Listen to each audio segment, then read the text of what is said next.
নন্দী মহারাজের কাছে যাও, কিছু বলবে না, কিছু বলবে না, তুমি যাও না, তুমি গিয়ে হাত এ করবে, কিছু বলবে না, যাও যাও না, কিছু বলবে না।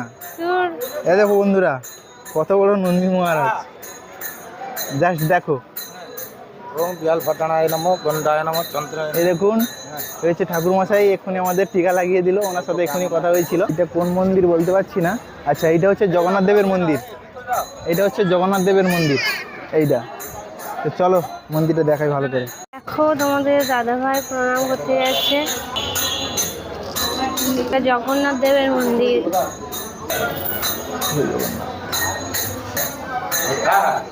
তোমার নাম কি? গৌতম দাস। গৌতম, এর নাম, স্ত্রী নাম?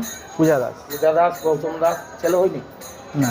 সন্তান প্রাপ্তি হোক, বংশরক্ষা হোক, জগন্নাথ কাছে দান কর, দান কর, স্ত্রী নামে দান করে দেবে, ভোগ পাবে, নিয়ে যাবে, দর্শনী ভোগ নিয়ে যাবে নি বাড়িতে।